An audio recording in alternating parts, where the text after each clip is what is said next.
Le syndrome d'Ulysse, c'est le nom qui est donné à une nouvelle forme de maladie mentale qui a été découverte et baptisée ainsi en 2002. Et ça correspond en fait à une métamorphose de l'identité dans un contexte d'immigration. Donc pourquoi Ulysse? Bon, Ulysse c'est un héros très connu, voire le plus connu de la mythologie grecque. C'était un grand voyageur et explorateur, et quand même, il a pas mal souffert lors de ses voyages. Et la morale un petit peu derrière l'histoire d'Ulysse, c'est qu'en fait, le voyage, autant ça peut changer les gens positivement, autant ça peut les transformer de façon très négative. Et en fait, dans le syndrome d'Ulysse, c'est un petit peu ce qui va se passer pour les migrants à l'heure actuelle, qui vont se retrouver avec une perte d'identité lors de leur migration.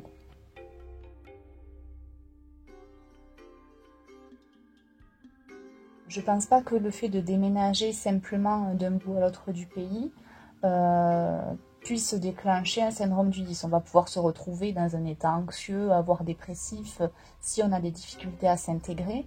Là vraiment quand même le syndrome d'Ulysse, on perd son identité. Les migrants se déplacent souvent seuls, sans leur famille, donc déjà voilà, on est complètement isolé. Ils arrivent sur un territoire où la nationalité est différente, la culture est différente, la langue n'est pas la même, et surtout on ne veut pas d'eux.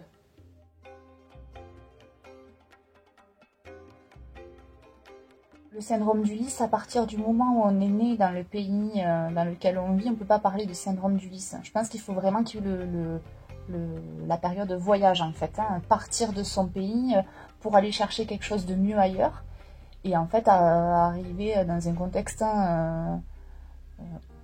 autant compliqué, si ce n'est plus au final.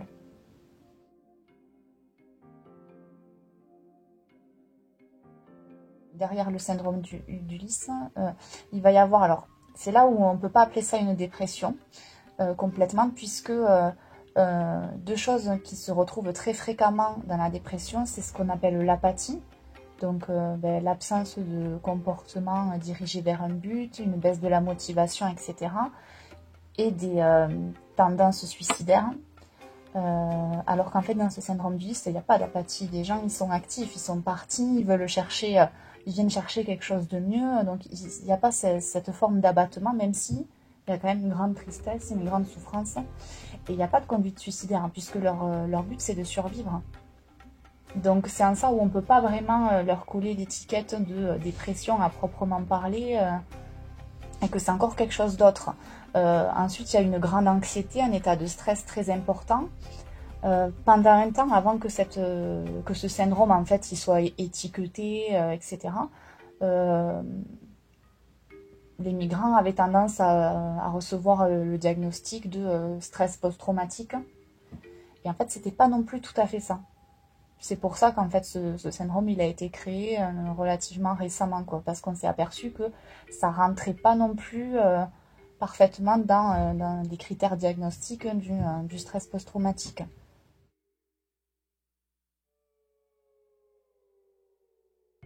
Ce qui va entraîner ce syndrome, en fait, il va y avoir quatre facteurs, hein. Ça va être déjà la solitude, en premier lieu, puisque la personne, elle arrive seule, la plupart du temps, ou si elle se déplace en famille, il n'est pas rare que la famille soit éclatée, en fait, au moment où on arrive dans le nouveau pays. Ensuite, la solitude, à laquelle va s'ajouter un sentiment d'échec, notamment puisque au final l'intégration est compliquée, trouver un travail c'est compliqué, notamment quand on n'a pas de papier, etc. La peur, puisqu'on est hors du système, en fait on est un peu considéré comme les sans-papiers ou les migrants, ils sont un petit peu malheureusement considérés comme des délinquants ou des criminels, quoi, alors que bon, c'est juste des gens qui cherchent à fuir des choses horribles, quoi.